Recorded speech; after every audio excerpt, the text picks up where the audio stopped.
Hi, Abraham. It's good to be here. I've been listening to your teachings now for about a little over 2 years. And in many areas of my life, I've applied the teachings and have made such tremendous journeys to joy. And I'm thankful for that. And like everybody else, I have a couple of areas where I haven't managed to do it so well. Before you go further, we're going to interrupt just briefly and say, you're going to like this, because your words were so well chosen and so good. Mm-hmm. I have applied what I've learned, and I have taken many journeys to joy.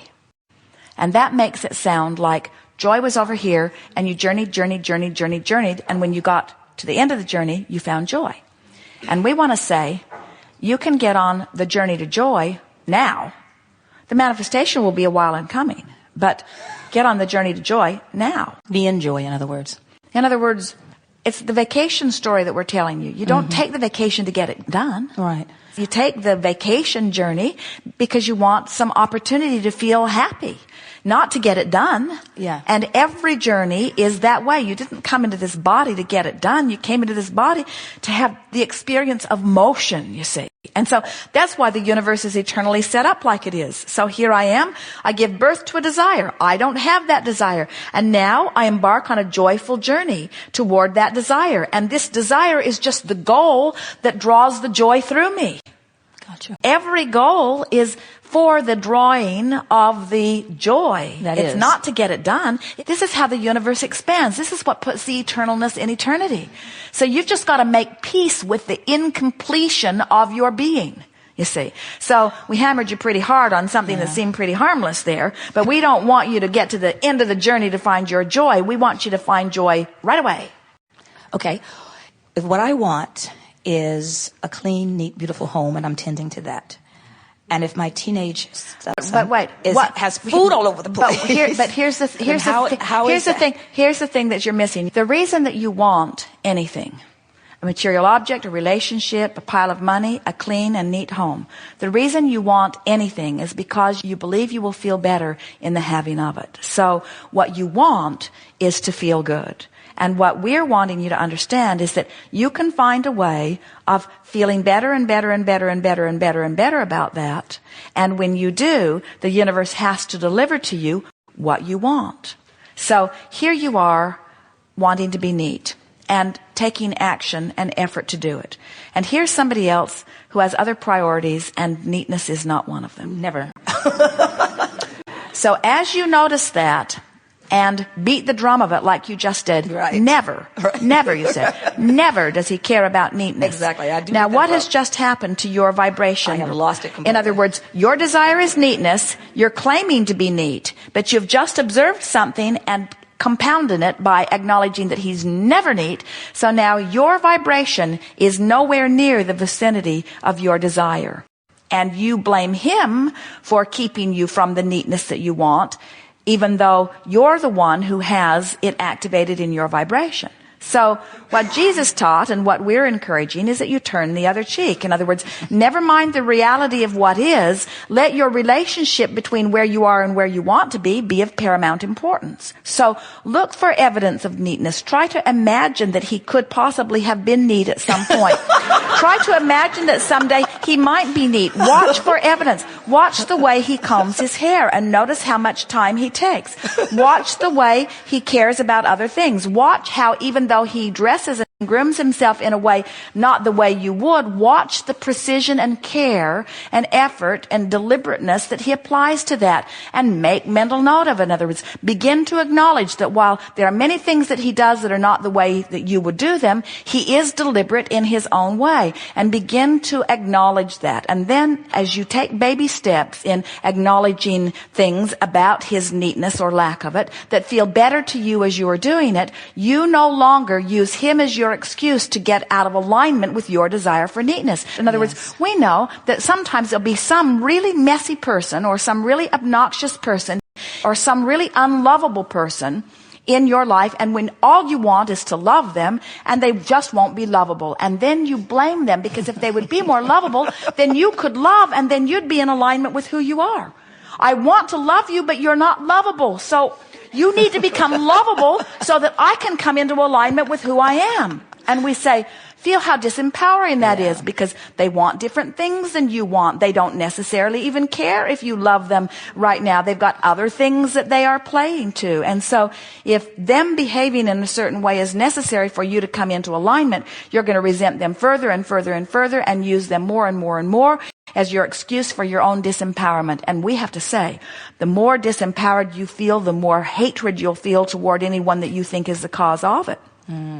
Where when you show yourself that you can get feeling pretty good, you can actually find some humor in it, you can take... Step over the clothes. You can take huge pleasure. In other words, when your baby learns to walk, even though it's really a wobbly, ridiculous walk, and then it only takes a step or two and falls down, you don't say, "Get up, you little dummy." Instead, you say, "That was wonderful." The relationship between where they are and where they came to is what you're applauding.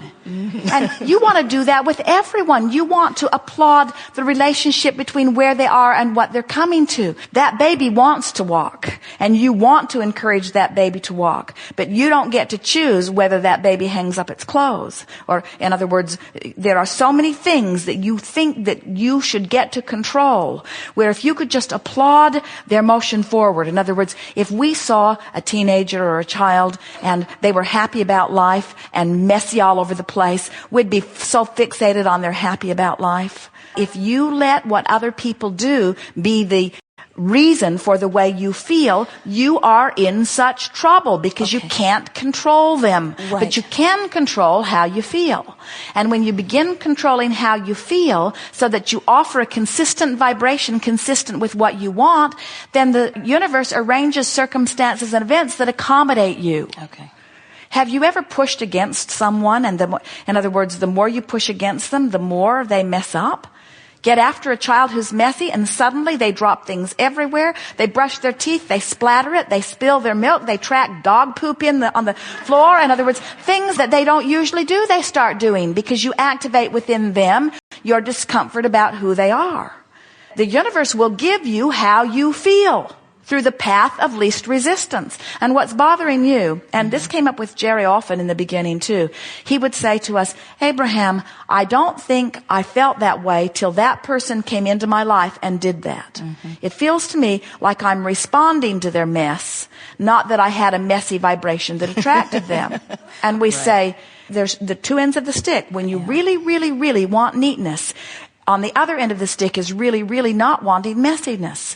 And just because you're talking about neatness doesn't mean that you're a vibrational match to neatness. And we know so many people who really care about neatness that are a vibrational match to the opposite of neatness that work all day, every day. They work so very hard to try to maintain neatness because they're having a struggle bucking their own current, you see. So that strangers mess it up. Birds poop on their car for no logical reason. You take your car to the car wash and you draw the guy who doesn't care and he doesn't wipe out the inside of it in the way he was supposed to. Or his vacuum hose was dirty and he made a bigger mess than he cleaned up. In other words, when you get fixated on that end of the stick is what shows up in your experience. And that's what we mean by the action journey and the emotional journey. So your action journey is you got a messy kid living in your house. That's the action journey. And if you let what is be the basis of your vibration, then nothing can change around that. But if you have an emotional journey going on and you do your best to feel the best you can, even though that's what's going on, you do the best you can. The difference between appreciating this wonderful being and being mad at him all the time is the difference between you coming into alignment and getting what you want relative to that. I would love to be more alignment there. So thank you so So much. just look for ways. Now give us an example of something that happened and we'll show you what we mean. So you walk in, you talked about his clothes. That's really not so much of your business unless he's leaving them in your kitchen. Well, yes. So give us an example of what's happening. You come in, you see that, and you feel how? I feel... You come in and what do you see? I see, food everywhere. Everywhere. Popcorn on the floor. Food everywhere. Well, not everywhere. Food. You are exaggerating. I'm exaggerating. You are exaggerating in order to make a point you don't want to make. All right. So what do you mean? Where's the food? On the floor. How much of it is on the floor? Some of it is on the floor. What is it? Crumbs or peanut butter and jelly? What's on the floor? Popcorn. Popcorn. Potatoes, maybe. Big pieces of popcorn, little pieces of popcorn? Big and little. So what bothers you most about this messiness? I guess what bothers me most about the messiness, and I appreciate your humor. What bothers me most about the messiness, I don't like to live in messiness. I would choose not to live like that. I would choose to have my bathrooms cleaned and choose to have the house reasonably in order and choose to have all right, so furniture that lasts 20 years as opposed to one. So now we're going to offer you some options here, just to sort of put things in perspective. I choose a clean bathroom over a messy bathroom. Definitely. Everyone can understand that. Yes. I choose alignment with source over not alignment with source. Everyone can understand that. I'm willing to sacrifice alignment with source to fuss over a bathroom. Just putting it in perspective. In other words, my alignment with source is my capacity for life. My alignment with source is my allowing of clarity. My alignment with source equals my vitality, my flexibility, my balance, my wellness. My alignment with source equals my longevity. It equals my well-being. It equals my contribution. My alignment with source is life itself. And it is precious to me above all things, even a clean bathroom. And I have discovered that I don't have to give it up for any reason, that I can find a way of approaching the bathroom in a way that I can stay in alignment with source. And when I approach the messy bathroom and the sloppy kid in conjunction with my alignment with source, those things must change. We've never seen anyone effectively guide anyone from a place of disconnection. But when you find connection with source, you are all powerful. Influence, charisma, that thing you call that charisma, attractive quality, that ability to influence people and move them to action, always and only comes when someone's in alignment with source. We have enjoyed this interaction immensely.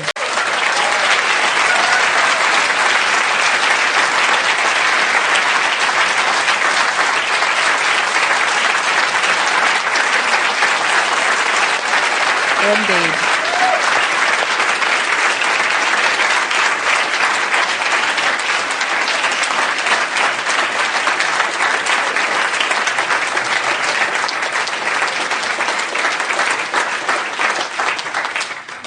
You're full of yourselves. It feels good to feel good. You are pure positive energy in physical bodies, and it is exhilarating beyond verbal description for us to interact with you out here on this leading edge of thought. Be as good to yourself as you can be, and everyone else too. Reach for thoughts that feel good, no matter what the direction of them. And if they don't feel good, just try to make them feel as good as they can feel. And if they still don't feel good, just try to make them feel as good as they can feel. And if they still don't feel good, just try to make them feel as good as they can feel. And if you'll stay with it for as little as 68 seconds, you'll have a breakthrough where they will feel just a little gooder. And then pat yourself on the back and say, that was a minute well spent. There is great love here for you. We are complete.